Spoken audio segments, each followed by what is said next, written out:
नमस्कार मित्रांनो, मित्रांनो बांधकाम कामगार योजना नुकताच एक काल आपण बांधकाम कामगार योजनेविषयी एक महत्त्वाचा व्हिडिओ टाकला होता। त्या व्हिडिओच्या कमेंट बॉक्स मध्ये बऱ्याच बांधकाम कामगारांनी तसेच ऑनलाईन केंद्र चालकांनी कमेंट सुद्धा केल्या आहेत की सर, बांधकाम कामगार यांचे पाल्य असेल किंवा एखाद्या कामगारांचा नुकताच विवाह झाला असेल, त्यांना वेगवेगळ्या प्रकारच्या क्लेमचा जर लाभ घ्यायचा आहे तर त्यांचे नाव त्या ठिकाणी समाविष्ट करणे गरजेचे आहे।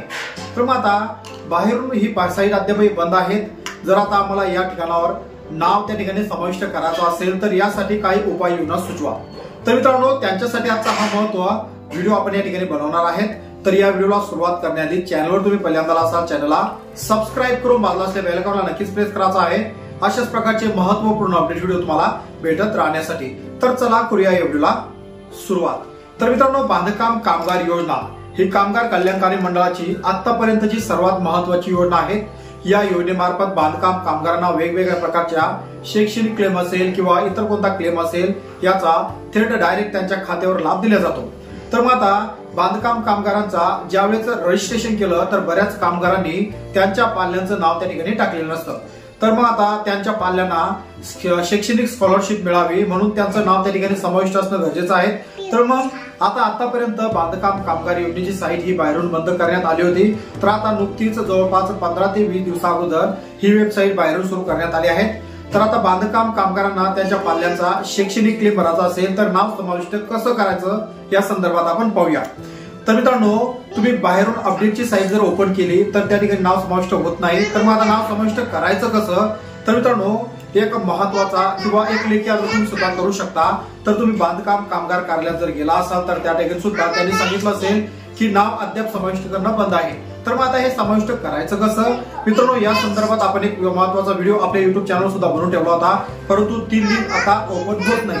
तर मग आता नाव समाविष्ट करायचं कसं? तर तुम्ही एक अर्ज करायचा आहे। त्या अर्जासोबत तुम्हाला ज्याही व्यक्तीचं नाव समाविष्ट करायचं असेल त्या व्यक्तीचं आधार कार्ड जे कलर प्रिंट मध्ये त्या ठिकाणी असणं गरजेचं आहे, आणि राशन कार्ड, कारण राशन कार्ड हा रहिवासी महत्वाचा प्रूफ हा महाराष्ट्राचा आहे।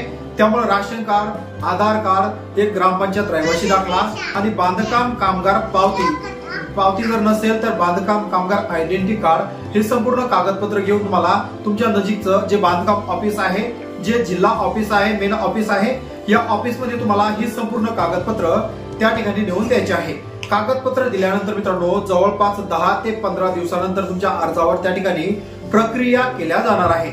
आणि प्रक्रिया केल्यानंतरच तुमचं पाल्य असेल, तुमच्या पत्नीचं नाव असेल किंवा इतर तुम्हाला काही करेक्शन करायचं असेल तर त्यानंतरच तुम्हाला करेक्शन करता येणार आहे। परंतु अद्याप ही साईट बाहेरून बंद आहे आणि लवकरच आता ही साईट बाहेरून सुद्धा अपडेशनचं त्या ठिकाणी सुरू होणार आहे। परंतु 1 महिना वाट लागू शकतो। तर 1 महिना त्या ठिकाणी वाट पाहण्याची गरज नाही। तुम्ही तुमच्या बांधकाम कामगार कार्यालयामध्ये जाऊन ही संपूर्ण कागदपत्र घेऊन तुम्ही त्या ठिकाणी जे तुम्हाला करेक्शन करायचं असेल करेक्शन तुम्ही अशा प्रकारे करू शकता। तर मित्रांनो, आशा करतो व्हिडिओ तुम्हाला आवडला असेल। व्हिडिओ मधील संपूर्ण माहिती इन्फॉर्मेटिव्ह असेल। व्हिडिओ जर आवडला असेल तर व्हिडिओला नक्कीच एक लाईक करायचा आहे आणि व्हिडिओ कसा वाटला नक्कीच कमेंट बॉक्स मध्ये कमेंट करून कळवायचा आहे। चॅनलवर पहिल्यांदा आला तर चॅनलला सबस्क्राइब करून बाजूला असलेल्या बेल आयकॉनला नक्कीच प्रेस करायचा आहे, अशाच प्रकारचे महत्त्वपूर्ण आणि नवीन अपडेट व्हिडिओ तुम्हाला भेटत राहण्यासाठी।